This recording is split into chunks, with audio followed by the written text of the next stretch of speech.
سلامتی ہے ان آنکھوں پہ جو ہدایت پہ نظریں جمائے بیٹھی ہیں، ان کانوں پہ جو ذکر خیر کے منتظر رہتے ہیں، اور ان قدموں پہ جو ہدایت کی راہ پہ گامزن ہیں۔ ایک اور نقطہ نظر جو عام طور پہ گردش کرتا ہے وہ یہ کہ رسول اللہ صلی اللہ علیہ وسلم سے ہماری نسبت اور تعلق اور محبت اگر ہو اور ہم ان کا واسطہ دے کر اللہ سے کوئی چیز مانگیں، تو بعض روایتوں کا حوالہ بھی دیا جاتا ہے کہ رسول اللہ صلی اللہ علیہ وسلم نے خود کہا کہ تم بھی اللہ سے مانگو، میں بھی مانگوں گا تو اللہ تعالیٰ عنایت کریں گے، اور اسی طریقے سے اللہ دیتا ہے میں بانٹتا ہوں۔ تو یہ جو تصور ہے کہ بھر دے جھولی میری یا محمد، یہ اس کی کوئی دین میں قرآن مجید میں کوئی تائید ہوتی ہے کہ اگر ہم اللہ کے رسول کی سفارش یا ان کے ذریعے سے اللہ سے کوئی چیز مانگیں تو اس میں زیادہ امکان ہے ملنے؟ یہ سب توہمات ہیں، اللہ کے پیغمبر نے ان سے نکالا اور ہمیں صحیح بات بتائی کہ اللہ ہی سے مانگو، اللہ ہی کی بارگاہ میں اپنے آپ کو پیش کرو۔ اللہ کی بارگاہ میں کسی کے واسطے دینے کی کوئی ضرورت نہیں ہے۔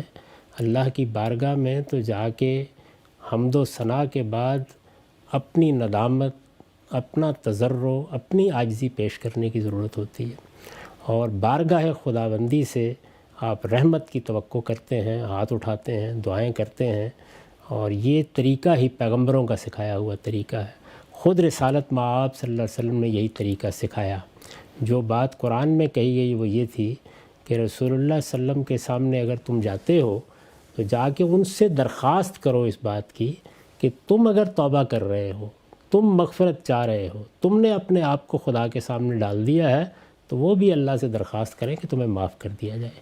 یہ بات تھی، اور یہ بات اپنی جگہ بالکل ٹھیک ہے، اس لیے کہ آج بھی آپ کسی بزرگ سے بھی بعض اوقات کہتے ہیں، اپنے کسی بڑے سے بھی کہتے ہیں، کسی استاد سے بھی کہتے ہیں کہ آپ بھی میرے لیے مغفرت کی دعا کیجئے یا معافی کی درخواست کیجئے۔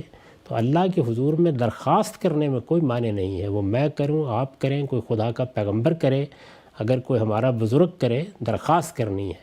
لیکن یہ کہ اللہ کو کوئی واسطے دیے جا سکتے ہیں، یہ اجنبی تصور ہے۔ قرآن کے لیے بھی اور انبیاء علیہ السلام کی پوری تاریخ کے لیے بھی اللہ سے ہمیشہ براہ راست دعا کرنی چاہیے، اور ساری توقعات اللہ ہی سے وابستہ کرنی چاہیے۔ وہی جھولیاں بھرتا ہے، وہی تمنائیں پوری کرتا ہے، اسی کو مالک، اسی کو رب، اسی کو معبود سمجھ کر اس کے سامنے اپنی پیشانی رکھنی چاہیے۔ اور ہمیں مصیبتوں اور تکلیفوں میں یہ تعلیم دی گئی ہے کہ استعینوا بالصبر والصلاۃ، صبر اور استقامت کے ساتھ صحیح بات پر کھڑے رہو، اور نماز پڑھ کے اللہ سے دعائیں کرو۔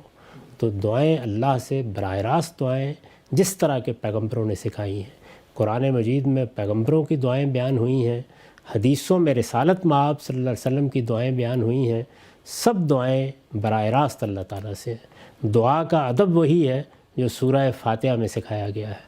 اللہ کی حمد و ثنا کیجئے، اللہ کے ساتھ اپنے تعلق کو بیان کیجئے۔ وہ تعلق کیا ہے؟ بہت عمدہ تعلیم ہے جو ہر نماز میں دی جاتی ہے۔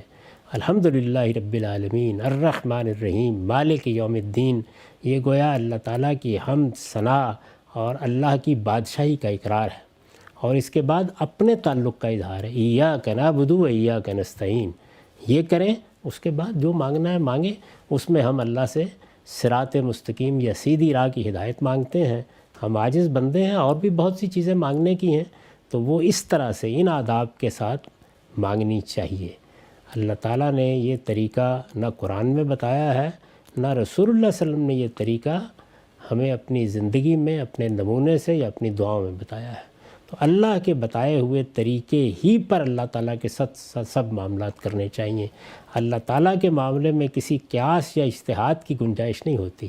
یہاں تو جو بات کہہ دی گئی، جس طرح کہہ دی گئی، جیسے بتا دی گئی، اسی طرح ہونی چاہیے۔ رہ گئی یہ بات کہ اللہ دیتا ہے اور میں بانٹتا ہوں، تو اس کا مقصد کیا ہے؟ اس کا مقصد یہ ہے کہ اللہ ہدایت دیتا ہے، اللہ کرم فرماتا ہے، اس نے غنی کیا ہے ہدایت دے کر، اس نے قرآن نازل کیا ہے، تو حضور فرماتے ہیں کہ میں وہ تقسیم کرتا ہوں۔ اسی طریقے سے یہ بات ان موقعوں پر کہی گئی جب کہ خمس وغیرہ کی تقسیم کا معاملہ تھا، یعنی رسالت مآب صلی اللہ علیہ وسلم کے زمانے ہی میں مسلمانوں کو بہت مال و دولت حاصل ہوا، تو اس میں بھی آپ نے گویا یہ بتایا کہ یہ میرا معاملہ نہیں ہے کہ تم مجھ سے کچھ توقع رکھتے ہو، یہ خدا کی عنایت ہے جو ہم پر ہو رہی ہے، اور بہت سی غنیمتیں آ رہی ہیں، میں تو صرف اللہ کے بتائے ہوئے طریقے کے مطابق تقسیم کر دیتا ہوں۔ میرا معاملہ یہی ہے کہ میں تمہیں جو کچھ اللہ کہتا ہے اس کے مطابق دے دوں۔ اس سے یہ مطلب نکال لینا کہ اب ہم نے بیٹے رسالت میں آپ صلی اللہ علیہ وسلم سے مانگنے ہیں اور ہم نے آرزوئیں اپنی پیش کرنی ہیں اور اپنی تمنائیں سامنے رکھنی ہیں، وہ سب اللہ ہی سے رکھی جائیں گی۔